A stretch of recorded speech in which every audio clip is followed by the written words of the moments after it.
Swordsman attacks in Captain America issue 695. Heading into Georgia, Steve is called by Sharon, who is concerned for him.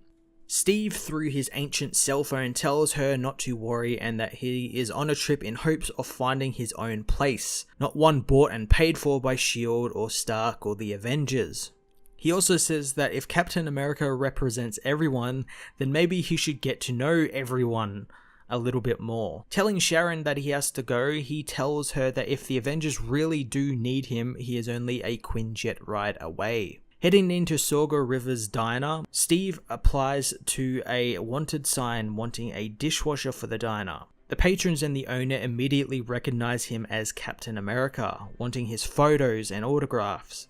The manager shoos away the gathering people, giving Steve some privacy. Asking about the job, Steve learns that the owner won't let Captain America wash any of his dishes, but Steve gets him to agree to wash one dish in exchange for a photo. In Atlanta, the swordsman is alerted to Captain America's appearance in Saga River thanks to the gathering crowd and the news people heading into the town. Heading to the diner roof with the owner, Steve learns about the town. He says that the town is lovely, but not what he is looking for since it is not big enough for him to keep a low profile. Joe tells him that the people know he's road tripping now across the country, so keeping a low profile isn't going to be easy. Joe's wife calls him, alerting him to a message that the swordsman has left on the internet directed at Steve. Swordsman challenges Steve to find him on top of the Saga River Dam, where he has killed all of the security and plans on destroying the floodgate and flooding the entire town. Steve is gone before Joe can even finish his sentence, suiting up and grabbing his motorbike. Arriving at the dam, he finds Swordsman, who reveals he is actually the successor of the original that died.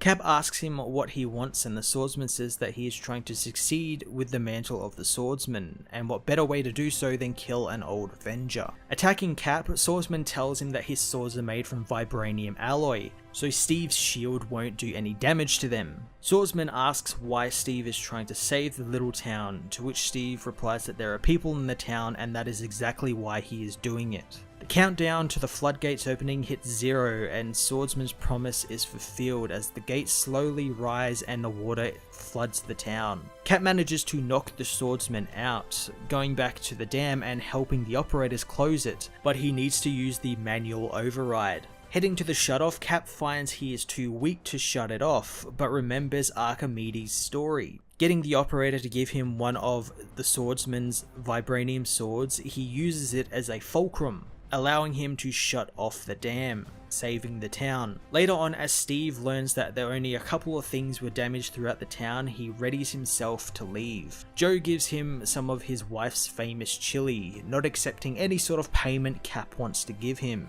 Saying goodbye, Cap leaves town as Kraven the Hunter watches on from a rooftop. Captain America issue 695 was another fantastic piece of work from Mark Waid and his road-tripping Steve Rogers. I really enjoyed that this comic isn't dealing with any huge threats, political intrigue, or any sort of, Avengers-esque sort of stuff. It's just, Cap getting to know the country a little bit more and kind of reminding himself why he is Captain America. The villains Waid is using in the book so far have actually been really great, and I love that they aren't Cap's usual villains like the Red Skull or someone like that. They're kind of D-list villains, or villains that no one really cares about, although that might change over the next couple of issues since we're getting Kraven the Hunter in, which is actually really cool, and I'm really intrigued to see Cap go up against him. Chris Sammy's art as well continues to be amazing, and he's the perfect person to tell this story of a traveling Cap trying to find his place in the world, trying to re-find his place in the world.